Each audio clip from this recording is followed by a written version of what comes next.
আমরা আজকে শিখব কিভাবে শাক দিয়ে মাছ ঢাকতে হয়। আমরা অনেকে আছি সঠিকভাবে শাক দিয়ে মাছ ঢাকতে পারি না, যার জন্য নানা রকম বিপদে পড়তে হয়। তো আজকের এই ভিডিওতে আমরা শিখব আপনি কিভাবে শাক দিয়ে মাছ ঢাকবেন। চলুন ভিডিওটা শুরু করা যাক। প্রথমত আপনাকে যেটা করতে হবে, আপনাকে যে কোনো মাছ নিতে হবে। আপনি চাইলে আস্তা মাছ নিতে পারেন অথবা কাটা মাছ নিতে পারেন। আপনার যেই মাছ নিতে মন চায় আপনি সেই মাছই নেবেন। আমার কাছে আস্তা মাছ নাই দেখে আমি কাটা মাছ নিয়েছি।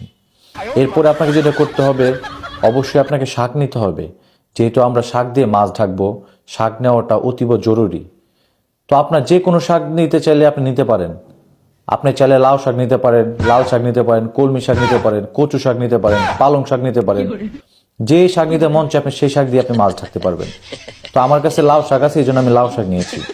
এরপর যেটা করতে হবে, আপনাকে মাছগুলো এক হাতে ধরতে হবে আর সুন্দর করে সাজিয়ে নিতে হবে। যেহেতু আমরা শাক দিয়ে মাছ ঢাকবো, সেহেতু মাছটাকে সুন্দর করে আপনি সাজিয়ে নেবেন। তো আমি সাজিয়ে নিলাম। এরপর যেটা করতে হবে, শাকগুলোকে আপনি হাতে ধরে নিতে হবে। হাতে ধরে নেওয়ার পরে মাছটাকে ঢেকে দিতে হবে, কারণ আমাদের আজকে ভিডিওর টপিকস হচ্ছে শাক দিয়ে মাছ ঢাকা। তো এই শাকগুলো আপনি কি করবেন, এই মাছগুলোর উপরে এভাবে সুন্দর করে ঢেকে দিবেন। সুন্দর করে ঢেকে দিবেন, চারদিক থেকে ঢেকে দিবেন যাতে মাছগুলো দেখা না যায়। আর মাছ যদি দেখা যায় তাহলে আপনার শাক দিয়ে মাছ ঢাকা হবে না। তো দেখতে পাচ্ছেন মাছগুলো দেখা যাচ্ছে না।